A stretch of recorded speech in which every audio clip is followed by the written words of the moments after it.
Om Shanti. Good morning. आज की बाबा की 14 की साकार मुरली है। आज वैलेंटाइंस डे है। हैप्पी वैलेंटाइन विद बाबा।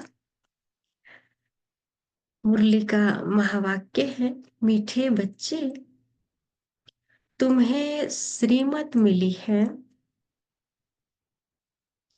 बाबा से श्रीमत मिली है कि आत्म अभिमानी बन बाप को याद करो। आत्म अभिमानी बन बाप को याद करो। किसी भी बात में तुम्हें आर्ग्यू नहीं करना है। कहा, किसी भी बात में तुम्हें आर्ग्यू नहीं करना है। प्रश्न है आज का, बुद्धि योग स्वच्छ बन बाप से लग सके। बुद्धि योग स्वच्छ बन बाप से लग सके, उसकी युक्ति कौन सी रची हुई है? उत्तर है 7 दिन की भट्ठी। कोई भी नया आता है तो उसे 7 दिन के लिए भट्ठी में बिठाओ,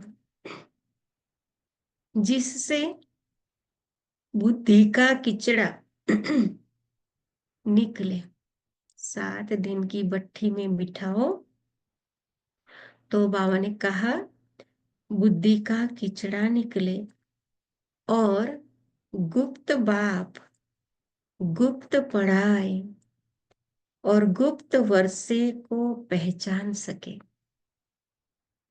किचड़ा निकल जाए बुद्धि से तो फिर गुप्त बाप, गुप्त पढ़ाई और गुप्त वर्षे को पहचान सके।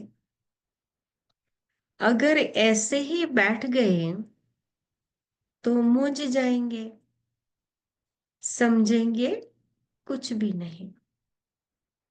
आज का गीत है, जाग सजनिया जाग, नवयुग आया आज। ओम शांति। बच्चों को ज्ञानी तो आत्मा बनाने के लिए ऐसे ऐसे जो गीत हैं वह सुनाकर फिर उसका अर्थ करना चाहिए, तो वाणी खुलेगी।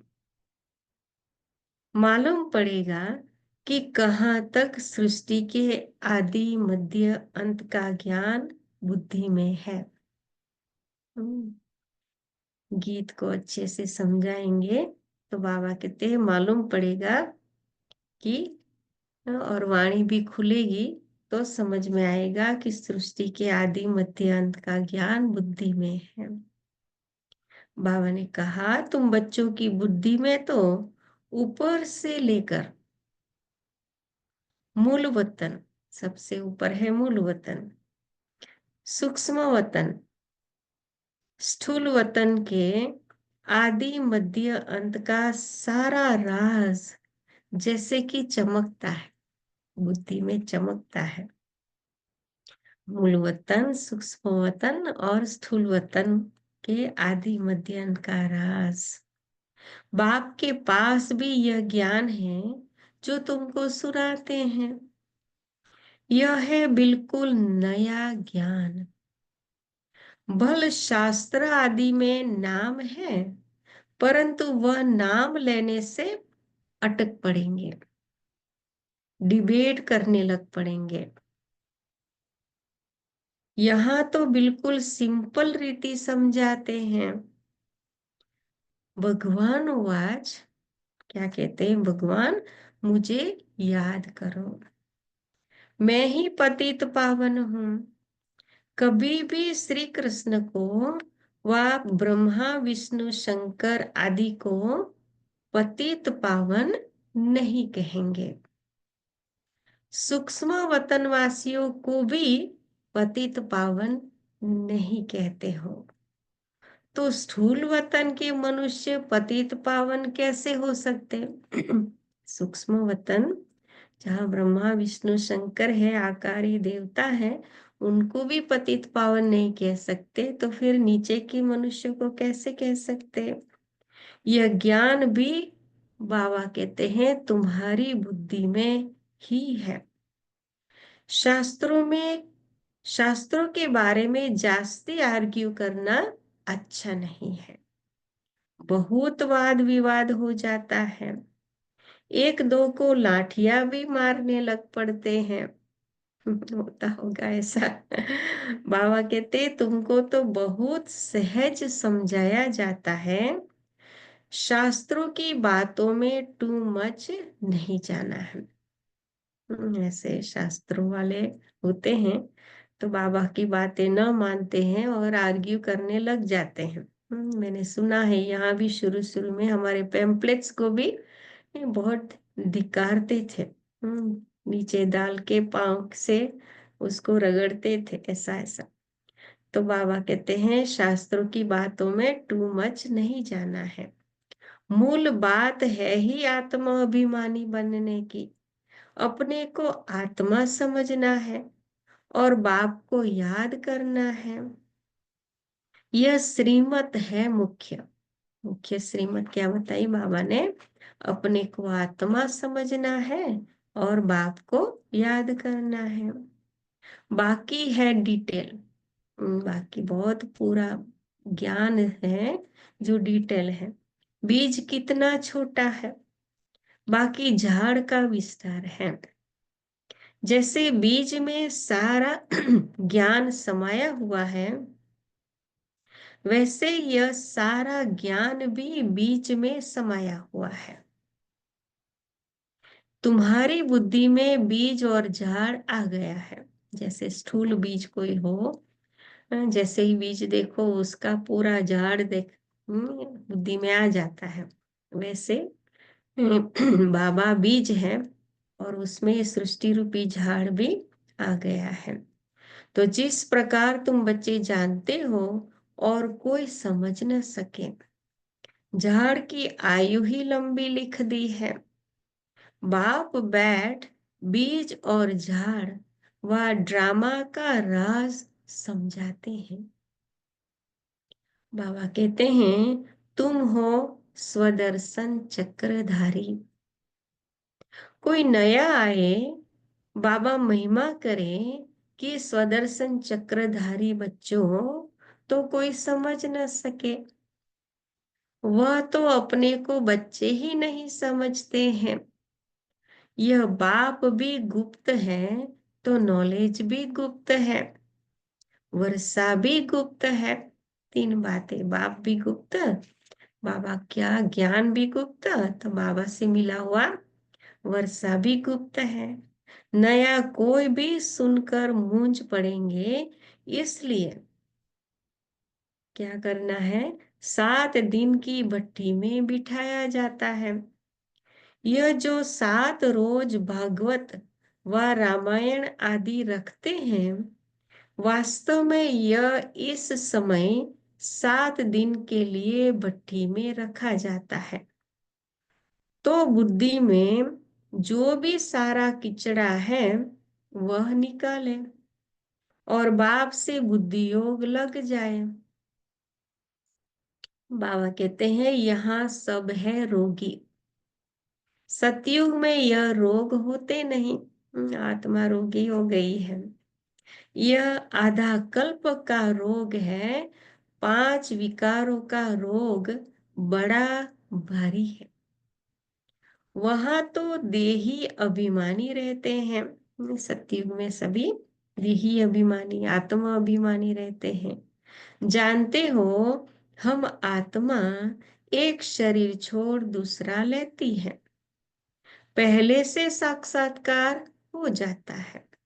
सतयुग में आत्माओं को शरीर छोड़ने के पहले से साक्षात्कार हो जाता है कि अभी एक शरीर छोड़ के दूसरा लेना है।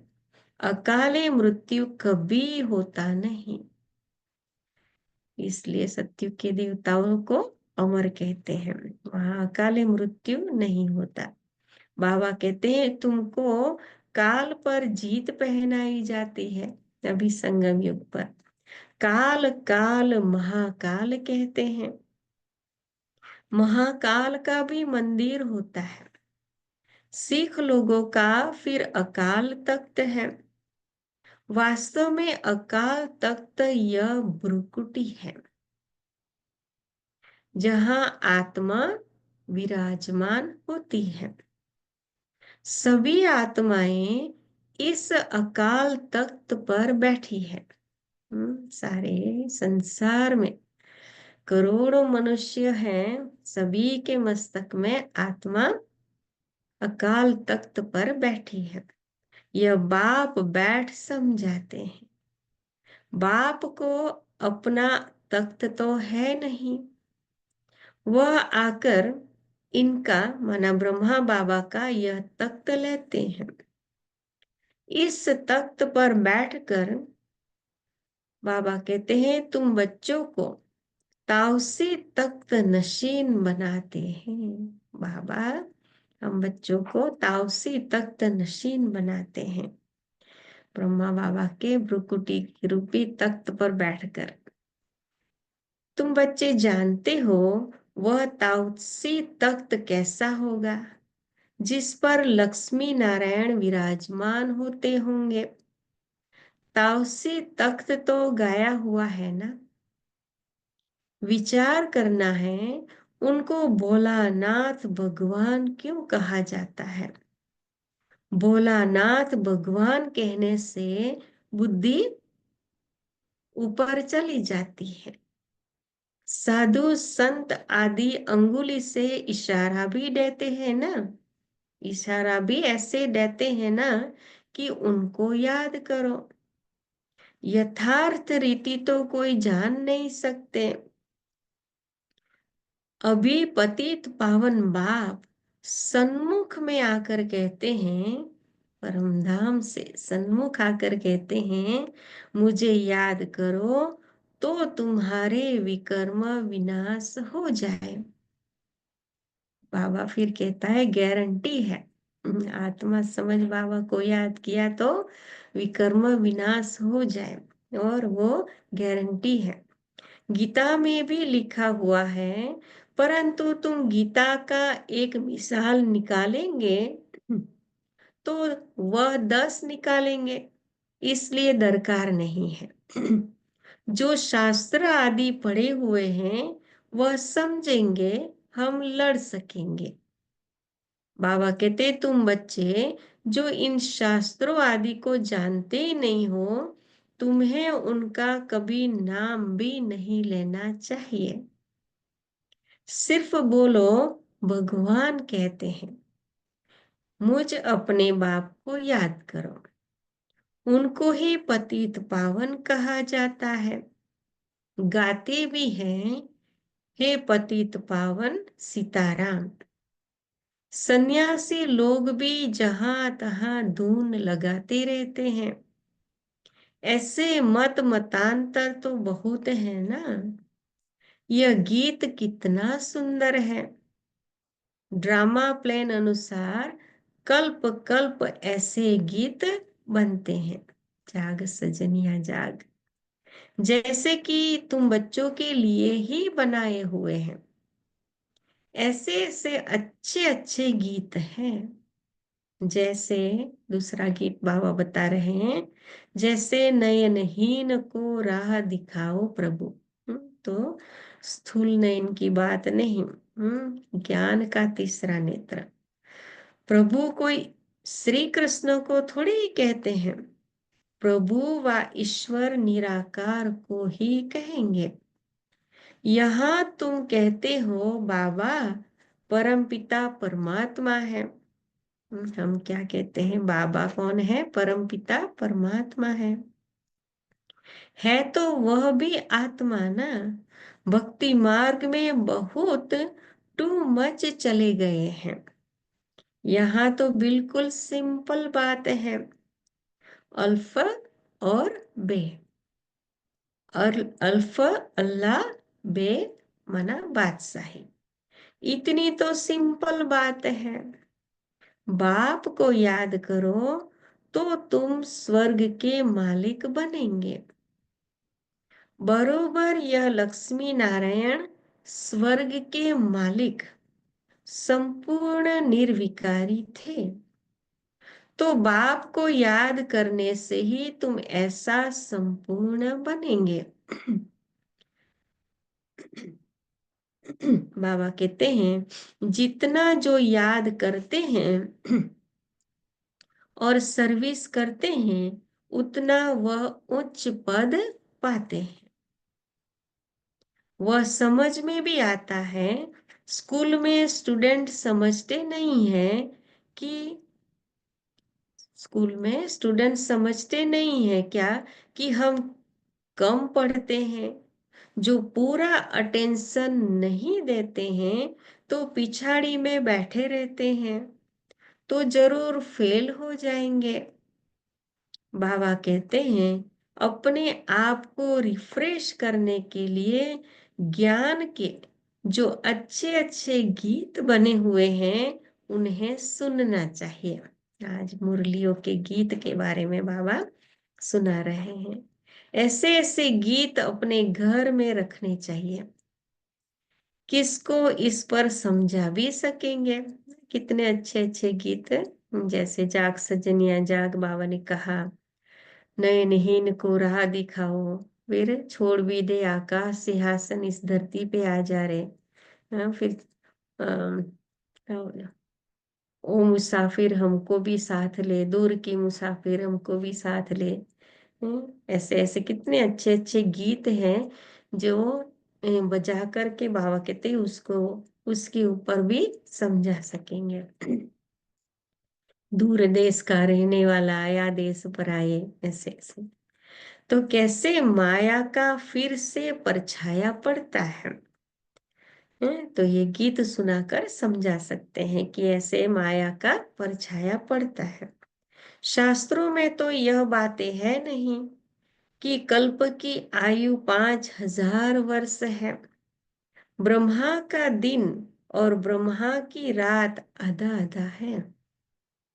यह गीत भी कोई ने तो बनवाए हैं।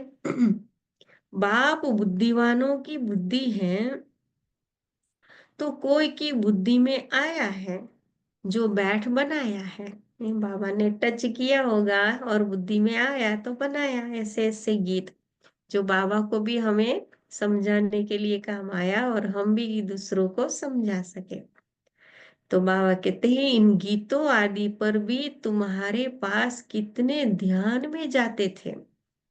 एक दिन आएगा जो इस ज्ञान के गीत गाने वाले भी तुम्हारे पास आएंगे। पहले तो सिर्फ मुरली के गीत साकार मुरली के ऐसे पुराने गीत बजते थे, लेकिन बाबा कहते हैं ऐसे ऐसे गीत बाबा के ज्ञान के गीत बनाने वाले गाने वाले बाबा कहते आएंगे। देखो अब कितने बाबा के सिंगर बच्चे आ गए हैं। बाप की महिमा में ऐसा गीत गाएंगे जो घायल कर देंगे। ऐसे ऐसे आएंगे। ट्यून पर भी मदार रहता है।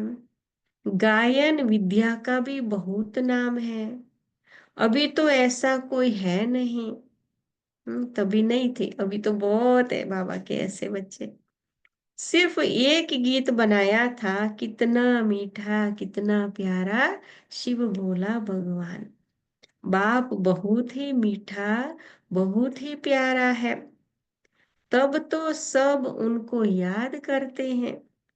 ऐसे नहीं कि देवताएं उनको याद करते हैं। चित्रों में राम के आगे भी शिव दिखाया है। राम पूजा कर रहा है, यह है रॉन्ग। देवताएं थोड़े ही किसको याद करते हैं, याद मनुष्य करते हैं। तुम भी अभी मनुष्य हो, फिर देवता बनेंगे। देवता और मनुष्यों में रात दिन का फर्क है। वही देवताएं फिर मनुष्य बनते हैं। इसलिए कहते हैं दुख में सिमरन सब करे, सुख में करे न कोई। तो देवी देवताएं तो सुख में थे सत्य त्रेता में। वो भगवान को याद नहीं करते थे। कैसे चक्र फिरता रहता है, किसको भी पता नहीं है। बाबा कहते हैं तुमको अभी पता पड़ा है कि हम सच सच देवता बनते हैं। अभी हम ब्राह्मण हैं, नई दुनिया में देवता कहलाएंगे। अभी तुम वंडर खाते हो। यह ब्रह्मा खुद ही जो इस जन्म में पहले पुजारी था, श्री नारायण की महिमा गाते थे। नारायण से बड़ा प्रेम था। अब वंडर लगता है हम सो बन रहे हैं। ब्रह्मा बाबा को भी वंडर लगता है, जिसकी पूजा करते थे, जिसका फोटो पॉकेट में रखते थे, वही है, हम बन रहे हैं। तो कितना खुशी का पारा चढ़ना चाहिए। बाबा कहते हैं तुम हो अननोन वॉरियर्स, नॉन वायलेंस। सच सच तुम डबल अहिंसक हो। कल की मुरली में बाबा ने कहा ना कि देवताओं को भी डबल हिंसक बना दिया। और बाबा कहते तुम तो डबल अहिंसक हो, ना कोई विकारों की हिंसा, ना कोई स्थूल हिंसा, ना काम कटारी, ना वह लड़ाई। काम अलग है, क्रोध अलग चीज है। तो तुम हो डबल अहिंसक, नॉन वायलेंस सेना। सेना अक्सर से उन्होंने फिर सेनाएं खड़ी कर दी है। महाभारत लड़ाई में मेल्स के नाम दिखाए हैं। बाबा ने सेना बनाई, तो ये सेना अक्सर यहाँ से निकला, संगम युग से। तो फिर उन्होंने भी सेना बना दी। फीमेल्स नहीं है वहां सेना में, मेल्स नाम रख दिए हैं, फीमेल्स नहीं है। वास्तव में तुम हो शिव शक्तियां। मेजोरिटी तुम्हारी होने के कारण शिव शक्ति सेना कहा जाता है। यह बातें बाप ही बैठ समझाते हैं। बाबा कहते हैं अभी तुम बच्चे नव युग को याद करते हो। दुनिया में कोई को भी नव युग का मालूम नहीं है। वह तो समझते हैं नवयुग 40,000 वर्ष बाद आएगा।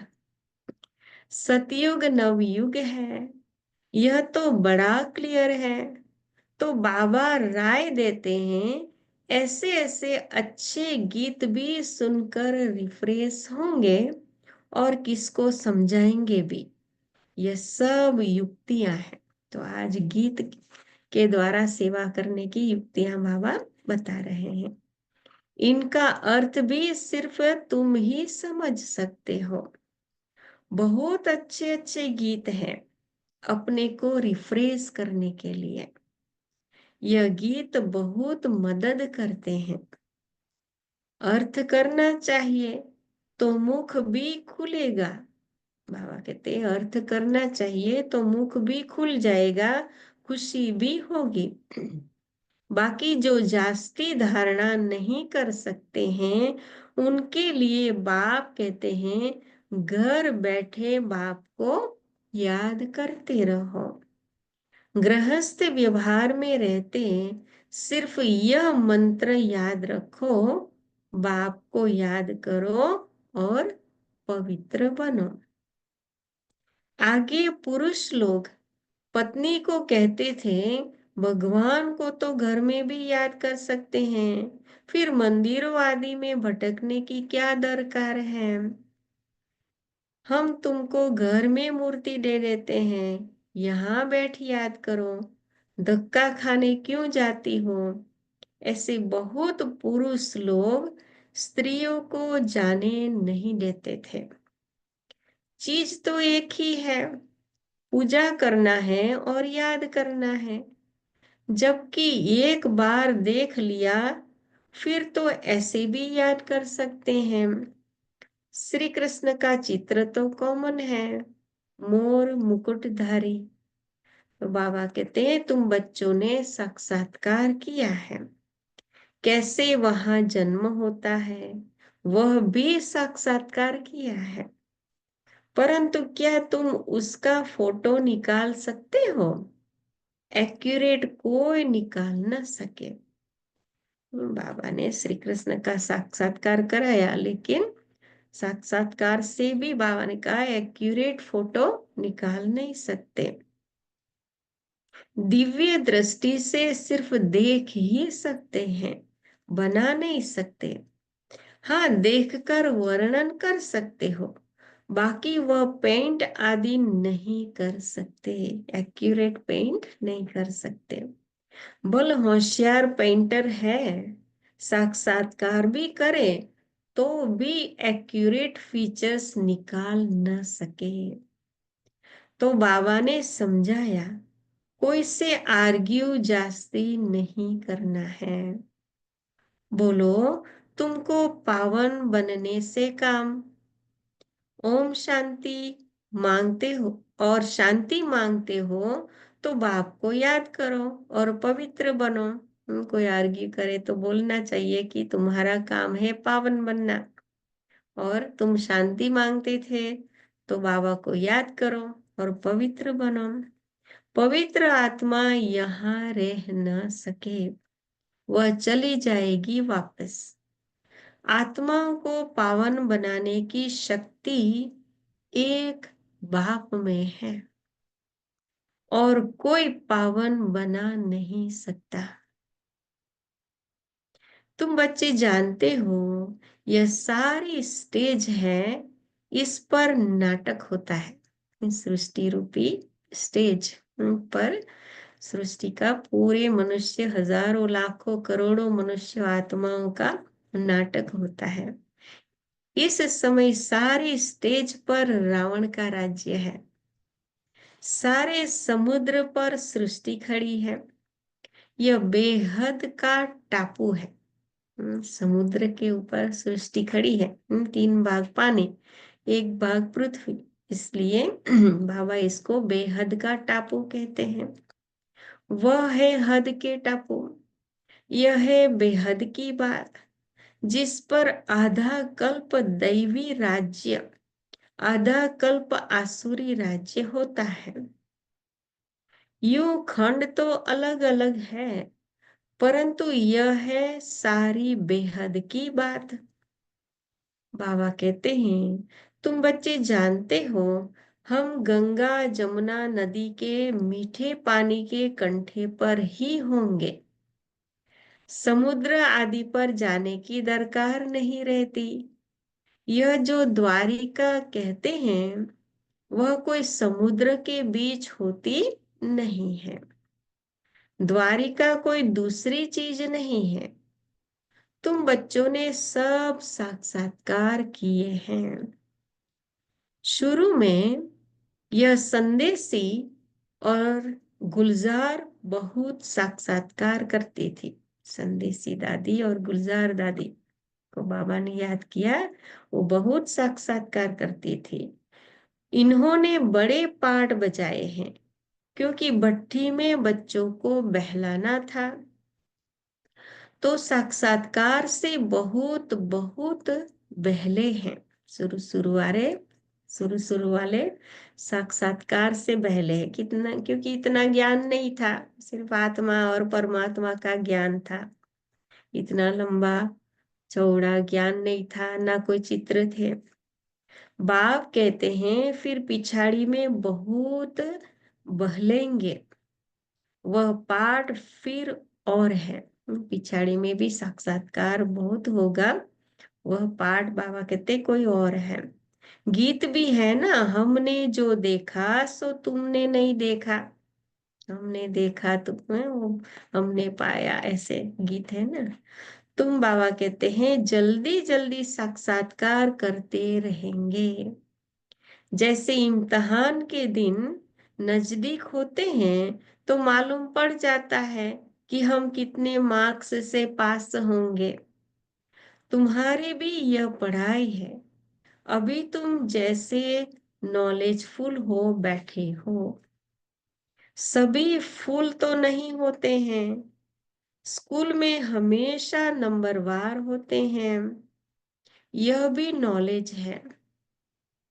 कौन सी नॉलेज है? मूल वतन, सूक्ष्म वतन, तीनों लोकों का तुमको ज्ञान है।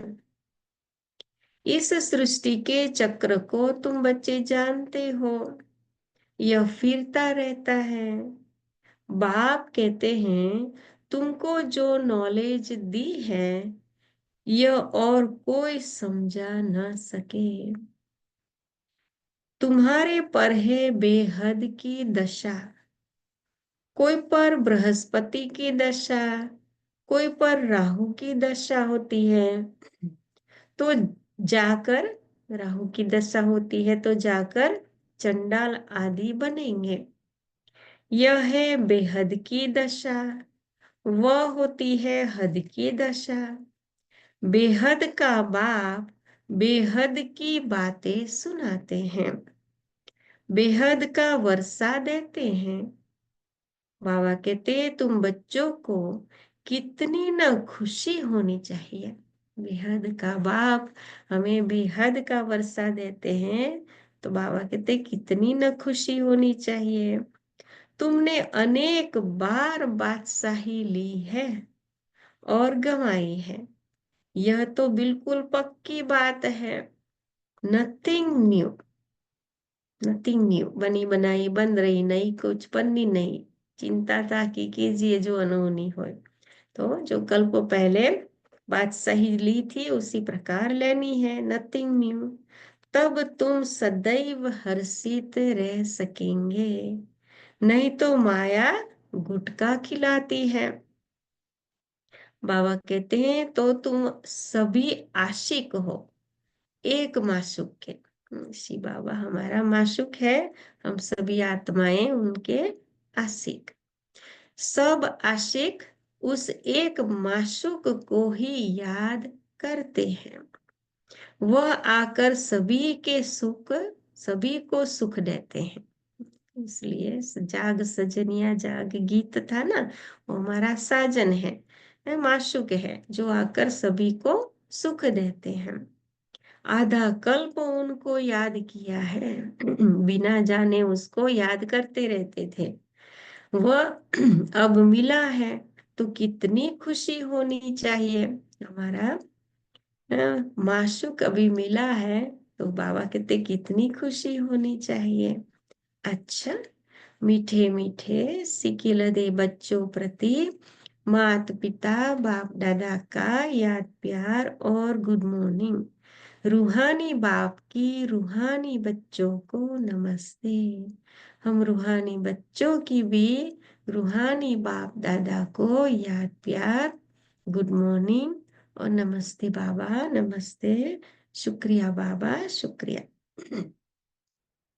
धारणा के लिए मुख्य सार, उसमें पहली पॉइंट है सदैव हर्षित रहने के लिए नथिंग न्यू का पाठ पक्का करना है। जो होता है नथिंग न्यू, कुछ भी नई बात नहीं है। बेहद का बाप हमें बेहद की बादशाही दे रहे हैं, इस खुशी में रहना है।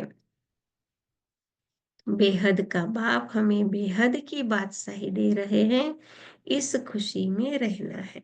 दूसरी पॉइंट है ज्ञान के अच्छे अच्छे गीत सुनकर, आज हो सके तो सुनना मुरली के, साकार मुरली के गीत, अच्छे अच्छे गीत सुनकर स्वयं को रिफ्रेश करना है, उनका अर्थ निकाल कर दूसरों को सुनाना है। वरदान है आज का, माया के संबंधों को माया के संबंधों को डाइवोर्स दे, बाप के संबंध से सौदा करने वाले मायाजीत मोहजीत भव। बाबा समझाते हैं अब स्मृति से पुराना सौदा कैंसल कर सिंगल बनो। अब स्मृति से पुराना सौदा कैंसल कर सिंगल बनो। पुराना सौदा कैंसल कर दो और सिंगल बन जाओ। आपस में एक दो के सहयोगी बल रहो, लेकिन कंपेनियन नहीं। कंपेनियन एक को बनाओ, बाबा को, तो माया के संबंधों से डाइवोर्स हो जाएगा। माया जीत मोह जीत विजयी हों रहेंगे। अगर जरा भी किसी में मोह होगा तो तीव्र पुरुषार्थी के बजाय पुरुषार्थी बन जाएंगे। जरा भी किसी में मोह होगा तो बाबा कहते तीव्र पुरुषार्थी के बजाय सिर्फ पुरुषार्थी बन जाएंगे। इसलिए क्या भी हो, कुछ भी हो, खुशी में नाचते रहो। मिरुआ मौत मल्लू का शिकार। इसको कहते हैं नष्टो मोहा। ऐसा नष्टो मोहा रहने वाले ही विजय माला के दाने बनते हैं। नष्टो मोहा रहने वाले ही बाबा ने कहा विजय माला के दाने बनते हैं। स्लोगन है आज का, सत्यता की विशेषता से डायमंड की चमक को बढ़ाओ। सत्यता की विशेषता से आत्मा रूपी डायमंड की चमक को बढ़ाओ। अव्यक्त इशारे, एकांत प्रिय, एकता और एकाग्रता को अपनाओ। उसकी आज की पॉइंट है, बाप दादा चाहते हैं कि हर बच्चा एक रस श्रेष्ठ स्थिति के आसनधारी, एकांतवासी, अशरीरी, एकता स्थापक, एक नामी, इकोनॉमी का अवतार बने। बाबा क्या चाहते हैं, हर बच्चा एक रस, एक स्थिति के आसनदारी, एकांतवासी, अशरीरी, एकता स्थापक, एक नामी, इकोनॉमी का अवतार बने। एक दो के विचारों को समझ सम्मान दे, एक दो को इशारा दे, लेन देन कर आपस में संगठन की शक्ति का स्वरूप प्रत्यक्ष करें। क्योंकि आपके संगठन के एकता की शक्ति सारे ब्राह्मण परिवार को संगठन में लाने के निमित्त बनेगी। बहुत पावरफुल पॉइंट है आज की। बाबा ने कहा कि एक दो के विचारों को समझ सम्मान दे, एक दो को इशारा दे, लेन देन कर आपस में संगठन की शक्ति का स्वरूप प्रत्यक्ष करे। क्योंकि आपके संगठन के एकता की शक्ति सारे ब्राह्मण परिवार को संगठन में लाने के निमित्त बनेगी। ओम शांति। तो आज की बाबा की बहुत सुंदर मुरली, बाबा ने खास बार बार कहा कि हमें साकार मुरली के जो मुरली के गीत है वो सुनकर समझकर दूसरों को ज्ञान समझाना है, तो इससे भी चमक आएगी। और बाबा ने कहा कि हम ही जानते हैं सृष्टि के आदि मध्य अंत का ज्ञान, ऊपर से लेकर नीचे तक का, सूक्ष्म वतन, मूल वतन, स्थूल वतन, सब कुछ। और बाबा ने कहा ये ड्रामा क्या ज्ञान है, हर बात नथिंग न्यू। तो नथिंग न्यू की बात को हमें याद रखनी है, और ये पाठ पक्का करना है। नथिंग न्यू का पाठ बाबा ने कहा पक्का करना है। कल भी ड्रामा हो गया ना नथिंग न्यू, कल थोड़ा वो जूम का इश्यू था, नहीं नहीं सुन सके तो माफ करना। लेकिन